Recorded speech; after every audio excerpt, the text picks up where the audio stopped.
minuit 30 ici à Paris, 23h30 à Libreville.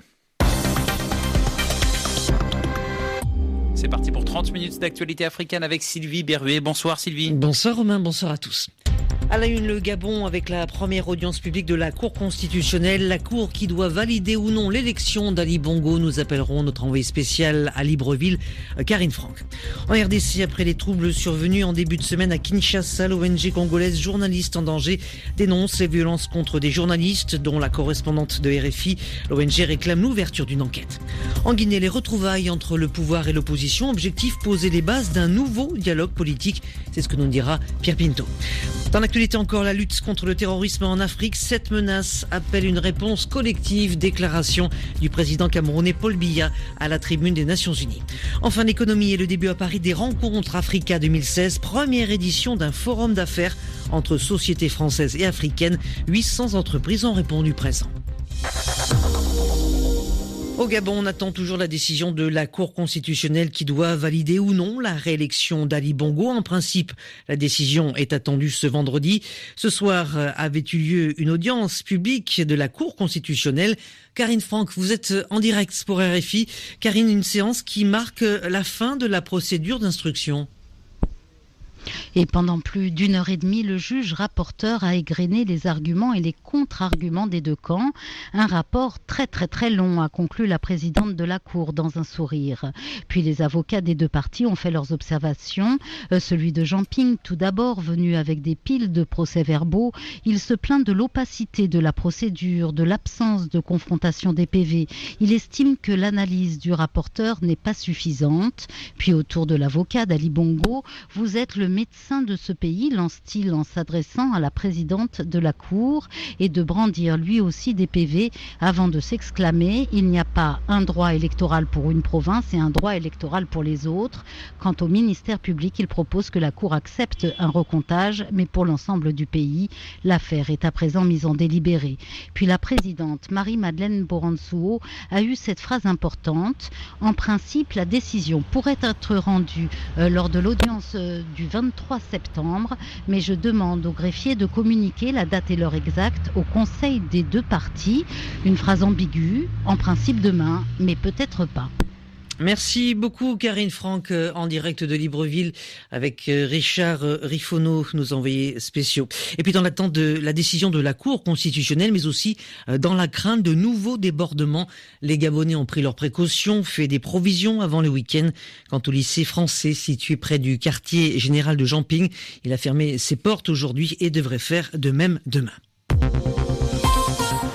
L'inquiétude des journalistes en République démocratique du Congo pendant les troubles qui ont eu lieu à Kinshasa lundi et mardi. Plusieurs journalistes ont subi des violences de la part des forces de l'ordre. C'est le cas de notre correspondante Sonia Rollet. Du coup, l'ONG Journalistes en danger s'inquiète. Écoutez son secrétaire général, Chivis Chivouadi. Il répond à David Baché. Pendant cette journée, nous avons, enregistré au moins une dizaine de cas des journalistes qui ont subi des violences de la part des forces de sécurité, des journalistes dont le matériel de travail a été arraché, des journalistes qui ont été détenus pendant de longues heures, qui ont été malmenés, violentés même, et dont on a arraché le matériel de travail et même de téléphone, et que personne n'en parle.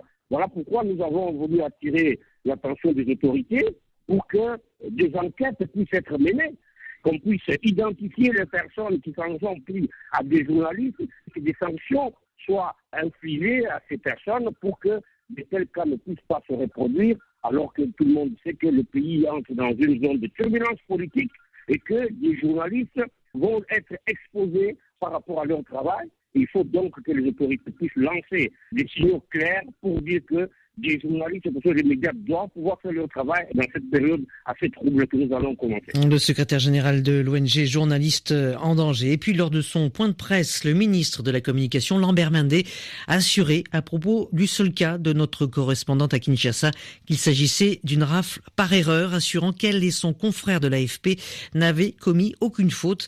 Le porte-parole du gouvernement espère que cela ne se reproduise pas à l'avenir. Fin de citation. Par ailleurs, Idriss Déby, président en exercice de l'Union africaine, exprime sa vive préoccupation après ces violences. Il condamne fermement le recours à la violence. Le président tchadien appelle à l'ouverture d'un dialogue politique encore plus inclusif. Enfin, sachez encore que la conférence épiscopale et la nouvelle dynamique de la société civile, à son tour, la Voix des sans-voix décide de suspendre sa participation au dialogue, motif les violences de ces derniers jours. Manuel Valls, en visite officielle au Sénégal. Le Premier ministre français est arrivé ce soir à Dakar. Un déplacement de 24 heures pour parler de sécurité, de la francophonie ou encore des partenariats économiques. Et dans un premier temps, il a souhaité rencontrer les Français basés dans le pays. À Dakar, Guillaume Thibault. Comment ça va ? Merci à toi.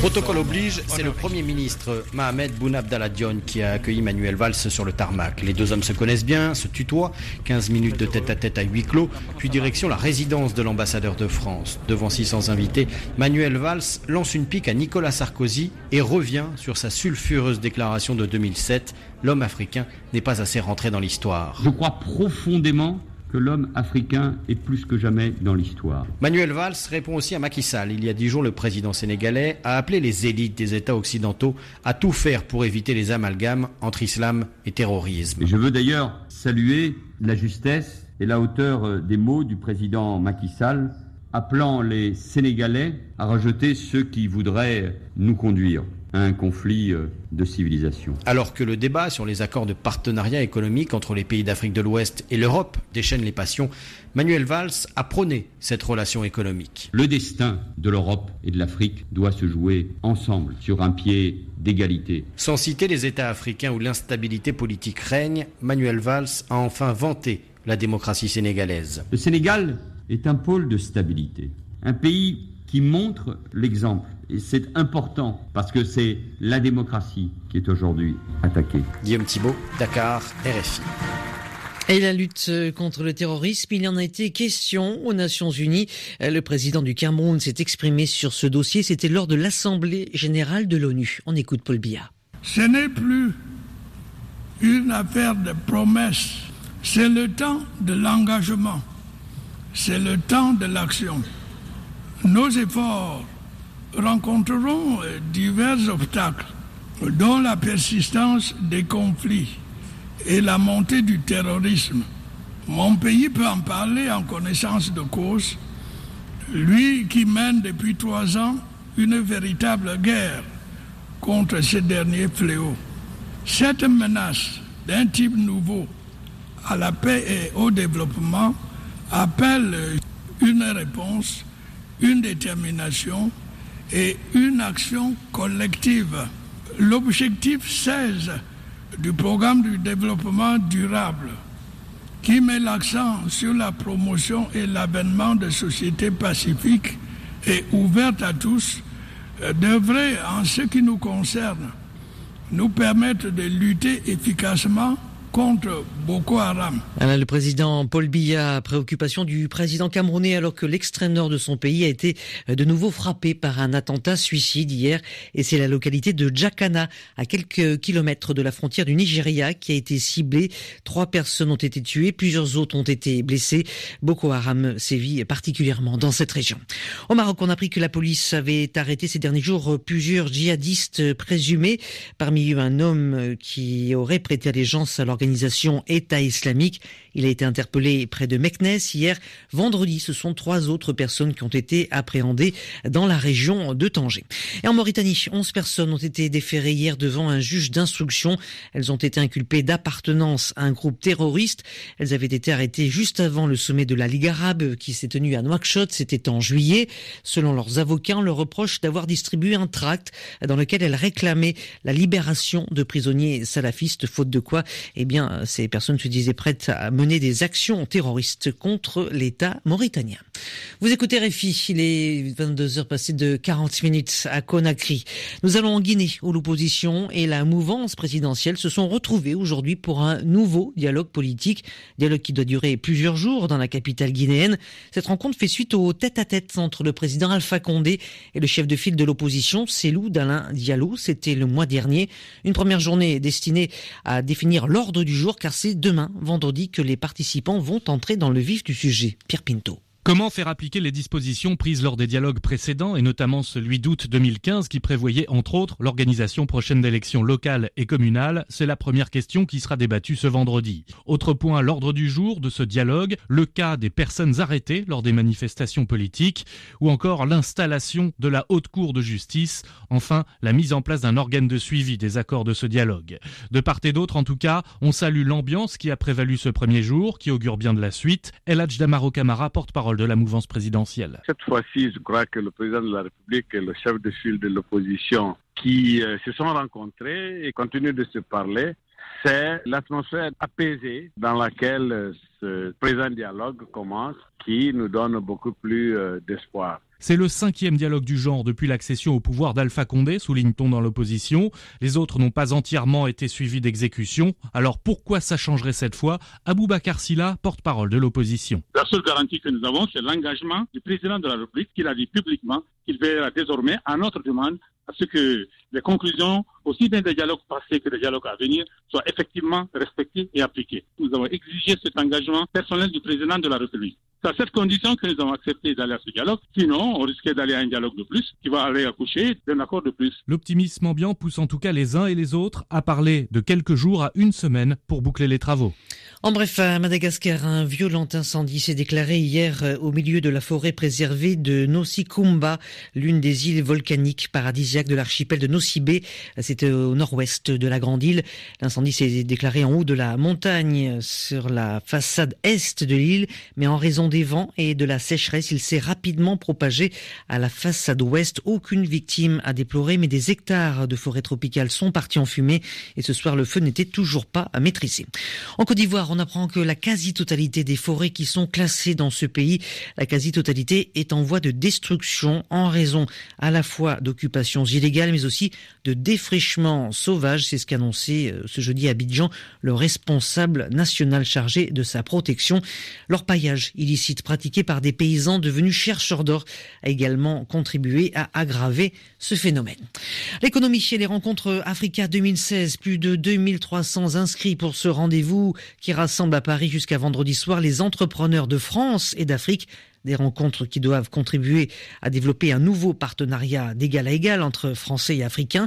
Selon le secrétaire d'État français au commerce extérieur, 4300 rendez-vous d'affaires ont été pris. Selon un tout dernier décompte, c'est dire leur succès, des rencontres directes qui mènent souvent à de gros contrats. Nicolas Champeau. Je serais heureux que nous poursuivions nos discussions. Denis pourra se rendre en Guinée pour... Yann Giraud est PDG de Materials Technologies, une société française qui fabrique des presses à béton et qui est bien implantée en Afrique.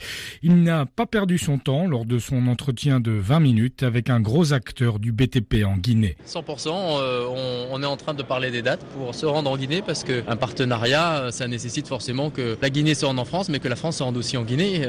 Chacun doit se déplacer. L'Afrique, ce serait une première. En revanche, pour ce patron d'un petit bureau d'études, Guy Esrig sort tout juste de ses premiers rendez-vous. Les rendez-vous sont très rapides, un échange de contacts suffit pour avancer. On ne va pas à l'export tout seul, on y va en partenariat et c'est très fructueux. Lionel Zinsou, le coprésident d'Africa France, est sensible aux échanges express B2B entre opérateurs français et africains. On vient aussi voir des partenaires qu'on connaissait déjà mais qu'on n'avait pas vus physiquement, avec qui on était en lien sur les réseaux sociaux mais qu'on a envie de voir. En fait, on est en train de créer une communauté. Une communauté franco-africaine, mais pas seulement. Apolline Derndi du Congo est venue voir ses voisins à Paris. Comme nous sommes en France, nous sommes en particulier, ce sont des Français, mais aussi au niveau régional, la RCA, le Cameroun, la RDC. Donc Paris est un bon lieu de rendez-vous pour voir ses voisins africains en finale. Bien sûr, puisque Paris est la mère de l'Afrique. Très bien. Un reportage de Nicolas Champeau. Une bonne nouvelle pour le Burkina Faso. Le pays prévoit une production record de près de 40 tonnes d'or en 2016 grâce à l'ouverture de 5 nouvelles mines. C'est ce qu'a annoncé le gouvernement. Le Burkina, qui exportait moins du tonne d'or au début des années 2000, s'est bien rattrapé, notamment grâce à de vastes réformes de son code minier. Et puis l'or est même passé devant le coton puisqu'il a détrôné le coton depuis 2009 et est devenu le premier produit d'exportation. Vous écoutez RFI, il est minuit passé de 45 minutes à Paris. Afrique Soir sur RFI. Sylvie Berruet. Restez avec nous à suivre les sports. Ce sera en compagnie d'Hugo Moissonnier, toute l'actualité africaine. Et puis le zapping, les meilleurs moments d'appel sur l'actualité. Vous avez réagi ce matin au Gabon, un pays dans l'attente de la décision de la Cour constitutionnelle sur la validation ou l'invalidation de l'élection d'Ali Bongo. Mais avant cela, notre invité. L'enquête des Nations Unies parue cette semaine après plus d'un an de travaux est accablante pour le Burundi. Les enquêteurs ont travaillé sur des faits commis entre avril 2015 et janvier 2016 et sur la base de témoignages, ils ont établi une liste de personnes responsables de la répression. Nathalie Amar en parle avec son invité. Karina Tertsakian, bonsoir. Bonsoir. Vous êtes chargée du programme Burundi au sein de l'ONG Human Rights Watch. Ce rapport confirme ce que vous avez pu documenter de votre côté depuis la crise qui a éclaté en avril 2015 au Burundi. Effectivement, nous-mêmes, nous avons enquêté et confirmé de nombreuses exécutions extrajudiciaires au Burundi, des cas de disparition, des tortures, des arrestations arbitraires, ainsi que les restrictions très graves à la liberté d'expression. Ce que le rapport confirme également, c'est cette impunité qui protège les auteurs de ces exactions au Burundi. Le rapport confirme nos propres constats concernant l'état du système judiciaire au Burundi, le fait qu'il n'y a pas de justice pour ces crimes et qu'il faut donc quelque chose de plus pour faire de sorte que les auteurs de ces exactions rendent des comptes. Alors le patron de cette mission d'enquête des Nations Unies, Christophe Heyns, évoque des gens haut placés sur cette liste de responsables de la répression. Il évoque des responsables de la police, de l'administration et du service national de renseignement, le SNR. Oui, effectivement, je soulignerai en particulier le rôle du service des renseignements, qu'on appelle parfois la documentation au Burundi ou SNR. Des agents de documentation au Burundi ont été responsables notamment d'actes de torture extrêmement graves, des cas notamment de personnes soupçonnées d'être des membres de groupes d'opposition ou simplement soupçonnées d'être des sympathisants de l'opposition qui ont été arbitrairement et sauvagement torturés par les services de renseignement. Nous-mêmes, à Human Rights Watch, nous avons recueilli des témoignages de personnes qui ont été soumises par exemple à des charges électriques, qui ont été frappées avec des marteaux, dont on a fracassé les os, les mâchoires, enfin des actes de torture inimaginables. La police également responsable de nombreux cas d'arrestation arbitraire, de mauvais traitements et de torture. L'autre groupe de personnes qu'il faut mentionner, ce sont les jeunes de la Ligue des jeunes du parti au pouvoir, connus sous le nom d'Imbonerakure, qui eux aussi ont commis des actes de torture, de mauvais traitements à l'encontre d'opposants présumés, souvent en collaboration avec les services de renseignement. Est-ce qu'on a pu établir un lien entre cette répression et les cercles proches du pouvoir ? Ces violations sont systématiques. Les cas qui ont été recensés depuis le début de la crise démontrent une politique certainement approuvée tout au moins au plus haut niveau. D'ailleurs, ce n'est pas la première fois que des responsables haut placés sont cités par rapport à ces crimes.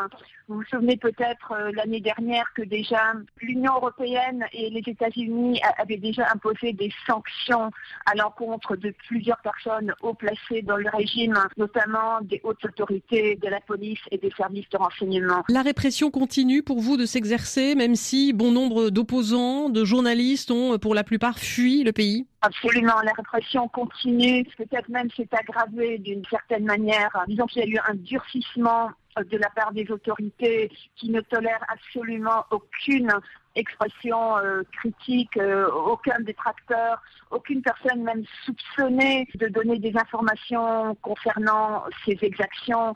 Toutes ces personnes sont visées, sont ciblées. Et ce qui est très inquiétant, c'est que il y a une certaine partie de cette répression qui se déroule d'une manière plus clandestine aujourd'hui. Par rapport à l'année dernière, on voyait par exemple des cas d'assassinat de personnes haut placées qui étaient abattues en pleine journée. Maintenant, on assiste plus souvent à des cas de disparition, par exemple, où des personnes sont enlevées. Souvent, on soupçonne par les services de renseignement. On ne sait pas où ces personnes se trouvent. On ne sait pas ce qu'elles deviennent. Et je donnerai l'exemple d'un journaliste Jean Bigirimana, qui travaille pour le journal indépendant Iwachu, le seul journal indépendant qui existe toujours au Burundi. Ce journaliste a disparu il y a maintenant plus de 2 mois.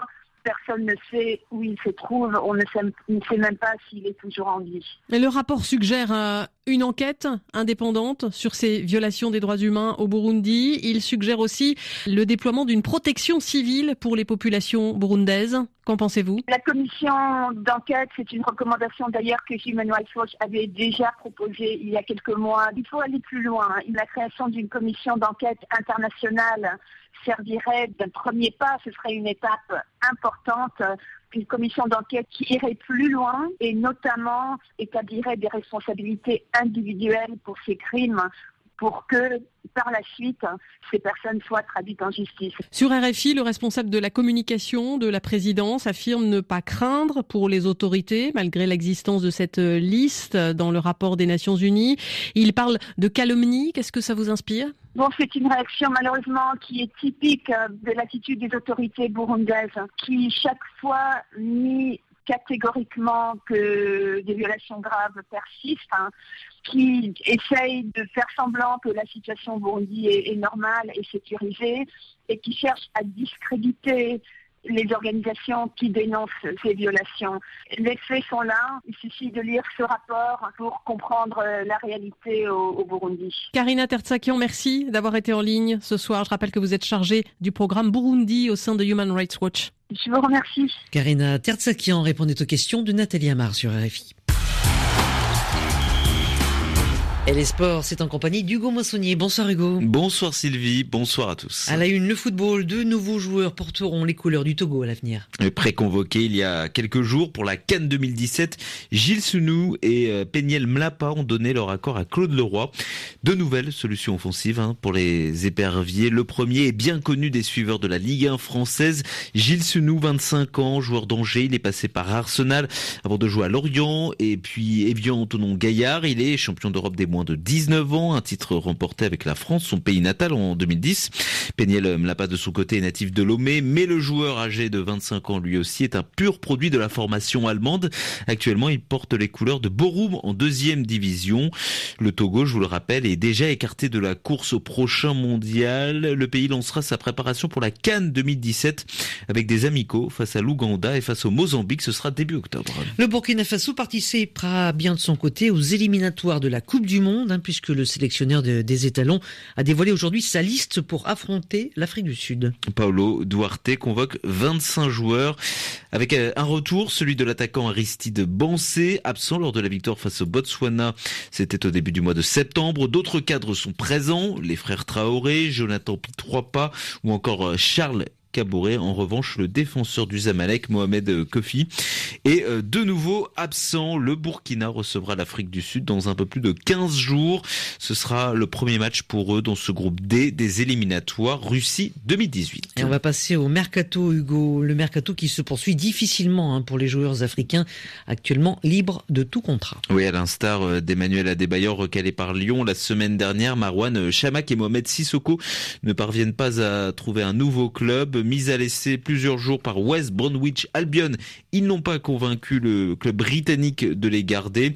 Sissoko, 31 ans, international malien, milieu passé par Valence, Liverpool et le PSG, est au chômage depuis le mois de février dernier et la fin de son aventure chinoise au Shanghai chinois.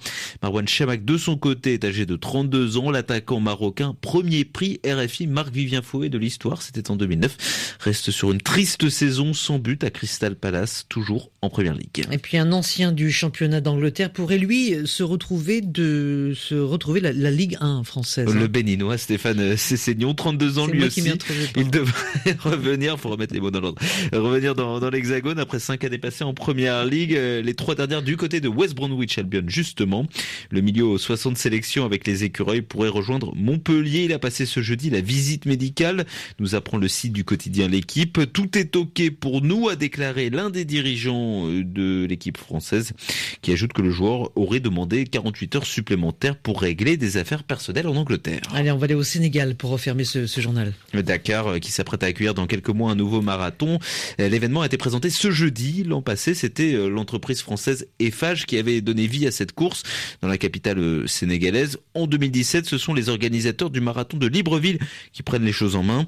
Le marathon de Dakar aura lieu les 15 et 16 avril prochains. Grande nouveauté, le tracé de la course principale mènera les participants dans les rues de la ville, Dakar. 13 000 sont attendus, y compris des athlètes capables de courir autour des 2h10, autrement dit des références. Des Éthiopiens et des Kenyans devraient notamment être là. Sébastien Bottary, on l'écoute, il est l'un des organisateurs. Nous avons l'habitude de faire venir un plateau élite, une vingtaine d'athlètes internationaux de 5 nationalités différentes. Ce ne sera pas une course plate, ça va grimper un peu parfois. Exactement. Est-ce qu'on va faire un temps, vu le tracé et le dénivelé? Je ne suis pas certain. Est-ce que le gouvernement sénégalais adhère à ce projet Carrément. 90% des sponsors que nous avons sur le marathon du Gabon sont présents à Dakar. Ce qui, nous, en tant qu'organisateurs, nous a rassurés pour venir mettre en place cette manifestation. Sébastien Bottary, donc très optimiste, l'un des organisateurs du marathon de Dakar. Je vous rappelle les dates, ce sera le week-end du 15 et du 16 avril. Si vous voulez y participer, Sylvie, c'est le moment de vous entraîner. Et Sébastien Bottary était au micro de Baba Carfal. Merci, c'était le journal des sports d'Hugo Massonnier sur RFI d'Afrique Soir. Merci Hugo, à demain. À demain.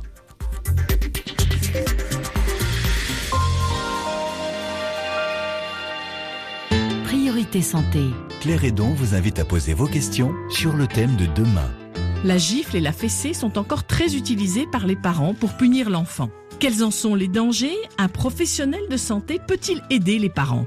Appelez-nous au 33 1 84 22 75 75 ou écrivez-nous à priorité.santé@rfi.fr. Priorité santé. Claire Hédon. Du lundi au vendredi à partir de 9h10 TU. RFI. Autour de la question. Sophie Joubert s'interroge avec les plus éminents chercheurs sur les mutations en cours dans nos sociétés et sur les évolutions de notre humanité. Demain. Paul Tournal est l'un des fondateurs de la préhistoire. Géologue, archéologue, il fut un touche-à-tout de génie qui a lancé le premier l'idée que l'homme avait une histoire bien avant l'Antiquité. Autour de la question. Sophie Joubert. Du lundi au vendredi à partir de 14h10 TU. RFI. Suivez le zapping d'appels sur l'actualité avec Orange Money, leader du transfert d'argent et du paiement de factures via mobile. Au Gabon, les prochaines heures seront déterminantes. La Cour constitutionnelle a jusqu'à demain pour trancher le contentieux électoral entre Ali Bongo et Jean Ping. C'est l'heure du zapping. Écoutez vos réactions, c'était ce matin sur RFI. Moi, j'attends sereinement les résultats définitifs parce que c'est entre les mains de la justice maintenant. Et en plus, c'est pas seulement les bulletins de France-Ville qui seront comptés. Là, c'est carrément toute élection qui est examinée à la loupe par la Cour constitutionnelle. Donc, on espère, mais n'empêche que les gens sont inquiets. La population gabonaise en général vit dans la psychose totale, étant entendu qu'on ne s'attend pas à un contraire de ce que la présidente de la Cour constitutionnelle gabonaise a souvent fait depuis qu'elle occupe ce poste. Il n'y a jamais eu un seul instant où elle a lu le droit, mais comme on dit, le miracle n'existe, le miracle n'est pas exclu. Il peut arriver que pour la première fois, cette dame lise le droit tel que l'a souhaité, l'a voulu le peuple gabonais le 27 août dernier, en s'exprimant à la faveur du président Jean Ping. Pendant ces 2 semaines, on veut nous faire croire qu'il y a eu un réel travail dans les coulisses de la Cour constitutionnelle. Moi, je pense que c'est une opération de bluff. Quand on sait qu'à la tête de cette Cour, il y a un juge qui est partial quand il s'agit du système Bongo. Donc nous savons d'ores et déjà que Mme Bourantio ne viendra pas lire le droit. Elle sera responsable de tous les décès qui suivront le soir du 23 août. Du 23 septembre. Je suis très serein. Je vais entendre un certain nombre de compatriotes dire des choses qui me font froid dans le dos, mais je vais passer dessus parce que je vais être moins passionné qu'eux. Nous sommes des légalistes, nous, les partisans du président Ali Bongo Ndimba. Nous attendons que la Cour délibère sereinement. Nous avons confiance au travail abattu par notre candidat au cours de cette campagne et surtout à la suite de son premier mandat. Nous sommes très confiants. Et on se retrouve demain à 8h10 TU pour la libre antenne. Vos réactions sur l'actualité de votre choix. 33 9 693 693 70. Écho d'ici, écho d'ailleurs. Jean-Pierre Boris. La Banque mondiale le dit, l'extrême pauvreté ne frappe plus que 700 millions de personnes. 10% des habitants de la planète qui vivent avec moins de $2 par jour. Au-dessus de $2, ce ne serait plus la pauvreté. Mais ce seuil symbolique sert plus à communiquer qu'à refléter une réalité complexe. Écho d'ici, écho d'ailleurs. Jean-Pierre Boris. Samedi, à partir de 10h10 TU. RFI.